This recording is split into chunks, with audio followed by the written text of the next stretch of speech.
along. So today we're going to be talking about a name that I changed. It's called Emergency Pantry, and I don't want to scare people with this name of Emergency Pantry, so I changed it to Reserve Pantry, which is the same thing, just that now we're going to be doing it without being scared or reacting in a really bizarre way. So, reserved foods. What are reserved foods? And what should I store from reserved foods? Okay, reserved foods are those foods that I need to maintain in my home so that if for any reason I cannot buy food, or I cannot, even if I have the money, I cannot obtain food, I have the logical food groups in my house, and then I can feed myself and I can feed my family. Now, what should I store? What would be the logic behind deciding what we want to store? Well, that would be foods that give you carbohydrates, protein, and fats, because that's what we work with, obviously, and with minimum volume and maximum average lifespan. So that's really important. When people are dieting, they do maximum volume and minimum quantities. But here we want the opposite. We want foods that have maximum carbohydrates, maximum protein, and maximum fats, minimum volume, and also that they can last us as long as we need. It is also important to store iodized salt. Okay, how long can I store these foods? Well, I found this information from the web pages that you see down here. You know, here it's really interesting because the government does not give any guidelines. Our government does not give any guidelines. So there's all sorts of different information out there.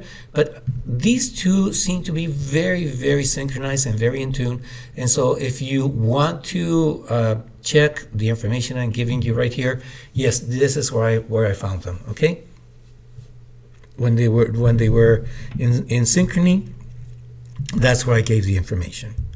Okay, so we're going to start with salt. Okay, the average life of salt is indefinite. This indefinite. I'm sorry, that was wrong. We'll change that. But the wonderful thing about salt is that you can keep it as long as you want. Why should you be using salt? Well, very, very simple. If you don't have enough salt in your diet, this is going to affect the way you think, the way you make decisions, and we don't want that. We want you guys to be sharp. The other one is that it's way easier, much easier to dehydrate if you're not having salt in your diet than if you're having enough quantities of salt. So yes, please keep salt in your reserve foods and your reserve pantry. Ideally, it would be iodized salt, not Himalaya salt. Now, what other reserve foods do we want? Well, we definitely want carbohydrates in our diets, and the ones that will last the longest. It's not bread, it's not pastry, it's actually honey. And the average life of honey is indefinite. So you should be putting in your reserve pantry this number one reserve food. Why honey? Well, very simple, because we are obtaining the carbohydrates that we need to survive. Our body needs 55% of carbohydrates, and we better find a way to get these carbohydrates into our body without filling our pantry with things that are not going to last. So number one, we should be having our pantry with honey. The other one is actually great, just as not as good as honey, because honey does give us other benefits. The other one would be refined sugar, and the average life again is indefinite. And I want you to understand that I am not talking about a perfectly balanced diet. We're not talking about that. If we want to talk about a perfectly balanced diet, you can always read my books, and there you will know exactly how to balance a diet and not have a deficit of vitamins, minerals, and trace elements. But right now we are talking about getting things done, being able to go through any crisis and come out healthy enough to be able to fix whatever has happened around us and be focused and be healthy. Okay, now we do need protein, and the most practical way to have protein, enough protein for us and for our family, is powdered protein, because it will have an average lifespan of 15 years. Okay, I'm not expecting there to be any crisis where it is going to take us 15 years to get out of it, but it sure is comfortable to know, or useful to know, that if I do have vegetable protein or whey protein or powdered milk, that I have protein that I can use and that it will be useful for my family.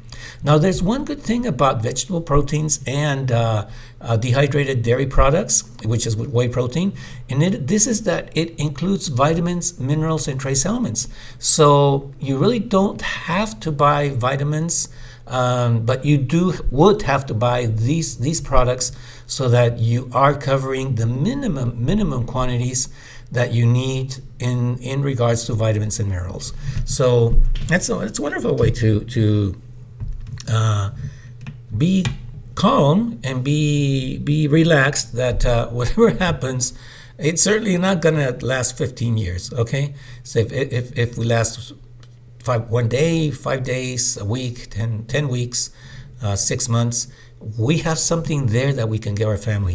And I'm not trying to scare you guys. I'm just trying to help you make the right choices. Okay. Now we're not going to be having protein only from powdered protein, and the next extremely important protein that we should be using would be canned fish. Why canned fish and not canned chicken or canned meats? Well, it turns out that canned meats, according to different web pages that I read, they actually last two years. Others say that it can be indefinite, but I decided to keep what the majority said, and so meat and chicken, we should give them only 2 years, but canned fish, it can have an average lifespan of 10 years. Now, this is another important part. Please put tags on your canned foods so that you know that you rotate them before the 10 years. I mean, don't wait 10 years to rotate your canned fish. Take them out after 6 months, after 4 months, whatever you want to do. But be clear that if anything happens, that yes, it will last us up to 10 years. It's good to know. It's good to know. Okay. Now, we do have to have different types of carbohydrates, and also different types of protein, not only vegetable protein in powder form, and a very wonderful way of sustaining our family is to buy packed raw white rice.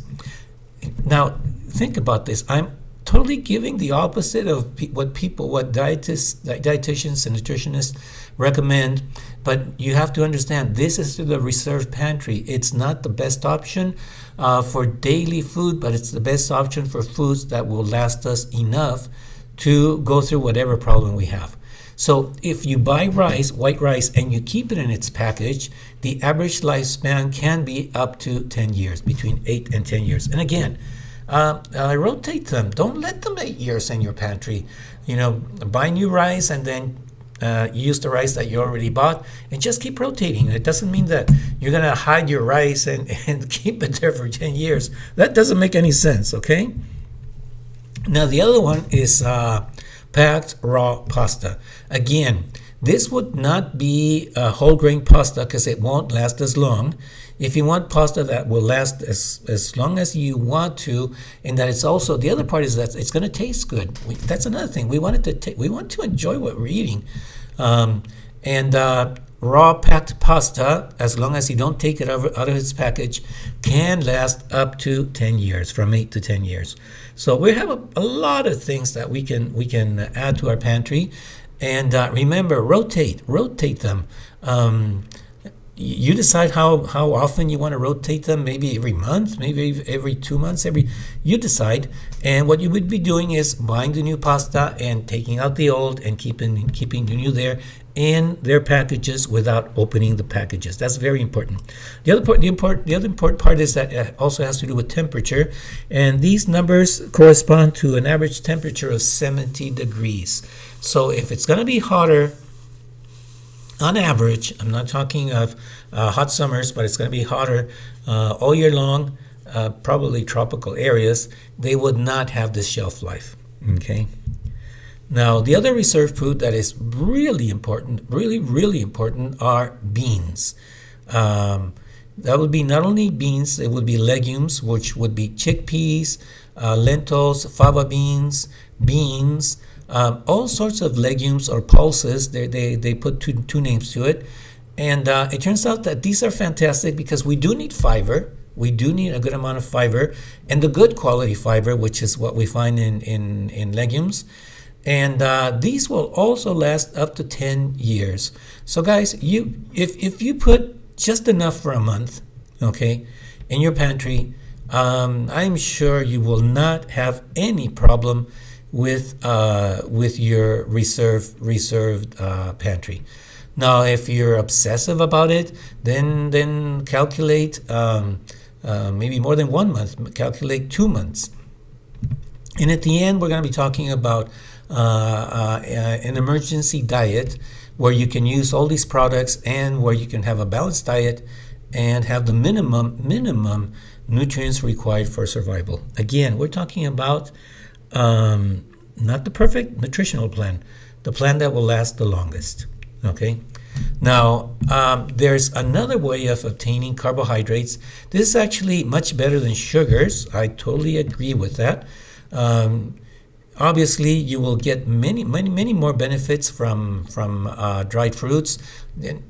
Not even talking about the fiber, but all the other phytonutrients, with which a fruit has about 1,000 phytonutrients, and they're all healthy. They're all useful for us.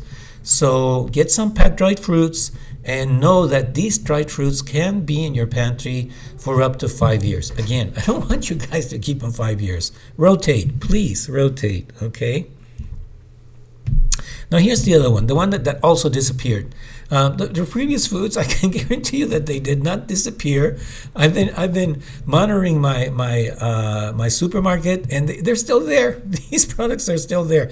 The most, the products that should be like the basic products, the ones that, if Armageddon comes and the world goes crazy, and it's not going to be a month, it's going to be a year, 5 years, they're still there. Why? Because people aren't doing the logical thing. They're just acting out of panic, acting out of fear. So canned foods are also very important. But here's the main point. You have to choose canned foods with low acidity. Okay? Those foods that have been cooked with tomato, they have a higher acidity, and they will not last as long. Okay? So which foods could you buy canned? And these foods you don't have to cook. All you have to do is open the can and eat them. And this would be beans, corn, chickpeas, carrots, beets, pineapple, all sorts of different things. And buy variety. Don't stick to only one type of canned food. You have different types of legumes. You have lentils. You have chickpeas. You have fava beans. Pick one of each. Okay. And also pick different things. Pick corn. If let's say the things got really horrible and we didn't even have any electricity, then and we can always open up a can. If we can't cook our pasta, or we cannot cook our rice, or we cannot cook our beans, then we can open a can and wait till we get some fire and get going. Okay. Now we do need oils. We do need fats or oils, which is the same name. And here's a little problem, because oils actually don't last too long. If we talk about nuts and seeds, they actually outside of the refrigerator, they only last 2 months, around 2 months. Inside the refrigerator, maybe 6 months, and inside the freezer up to maybe 1 year. But they don't last very long. So I am not recommending that you find as your reserve pantry. You can obviously buy it, and you can obviously keep it for 2 months. That's fine. But the pantry that you want to be certain that's going to be there for you for whatever comes up, That would be two types of oils, because all the other ones do not last as long. These are the two oils that last the longest. This would be peanut oil with an average lifespan of 3 years, and extra virgin olive oil with an average lifespan of 2 to 3 years. Okay, so these would be the two oils that you would be having in your pantry. So now you have covered your carbohydrates, you've covered your protein, and you've covered your fat, and you're ready for whatever comes out your way. And guys, once you have that in your home, you have no idea how easy it is to go to supermarket and see crazy people running around and understand that, hey, they didn't do what they were supposed to do. Now, if you ask me, yes, I do have these products in my home, and yes, I'm very calm that if worse comes to worse, I do have enough for at least 3 months. So maybe I was short. Maybe I should have programmed my pantry for 1 year. I didn't. It's 3 months, and I'm happy with that. Okay, so what do you do with all these foods? How do you combine them? How do you make a balanced meal? Can you make a balanced meal? Well, I have created a meal plan in response to many of my fans and clients and their questions and answers and their worries about coronavirus madness and the potential shortage of food. There is no shortage, okay? I mean, we're in a wonderful country, and there will be no shortage. It's impressive how supermarkets refill their pantries. It's really incredible. So don't worry, and think about it. All of you who exaggerated in your products, just when they're about to expire, all those perishable products when they're about to expire, give them away to someone. Give them away to your church. Give them away to people who need it. Don't throw it away. Don't throw away. I mean, you did stupid things. Well, don't do another stupid thing by throwing things away. Give it away. Be generous, and share with those who are in need. Now, it really worried me to think that people would undernourish themselves having beans, rice, and tortillas or bread. And so I decided to create a crisis diet so that if things were to get disastrous, then you would at least feed your family for some time before relief came to you. Now, you can download this plan in my webpage, which is boliodiets.com/crisis diet. Now, we were talking about another thing, which are immune foods. This is another situation, guys. We need to increase our immunity so that if we do get infected by the coronavirus, it won't do anything to our bodies. Good nutrition is equal to resistance, to good immunity. Now, there are foods that excel in immunity response, and these are mushrooms. We've talked about that before. How many mushrooms? 1 ounce per day. What mushrooms? Any mushrooms. The best ones are the cheapest ones, but you can buy whichever mushroom you want. Okay, now there's another food that increases immunity, and that is kimchi. And it's only 1 ounce per day. It doesn't taste good, that's true. And it doesn't smell good, that's also true. But getting sick, it tastes even worse. Getting very, very sick and ending up in the hospital is worse than whatever you will taste with kimchi. And once you learn about the flavor, you're going to start loving it. It happened to me. I'm sure it's going to happen to you guys. And now it's one of my favorite foods. Now, if you are going to buy whey protein, I would recommend that you spend just a little bit more money and buy a specific whey protein, which is called undernatured, which means it was not submitted to high heat. And with 10 grams per day, you will be helping your immune system. So if you have not gone out to buy your whey protein, and you've decided that that's going to be part of your reserve pantry, spend a little bit more money right now that we are needing to have a better immunity and buy undernatured whey protein. That would be 10 grams per day. Garlic. Yeah, there's a bunch of garlic there. People are getting prepared for the coronavirus, and they're not buying what they should buy.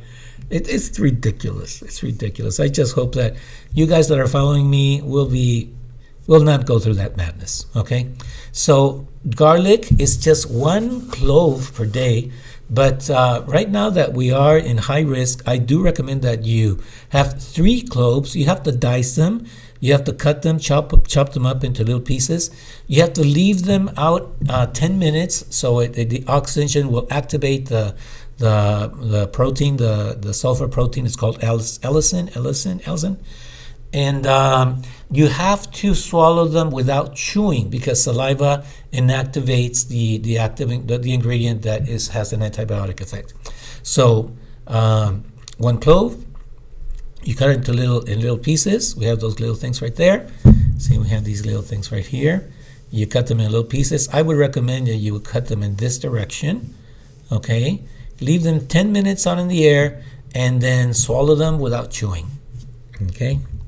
The other food that increases immunity are citrus fruits, but it's not a small amount. Okay, 1 orange will give you between 70 and 80% of what vitamin C you need on a daily basis. But in order to increase your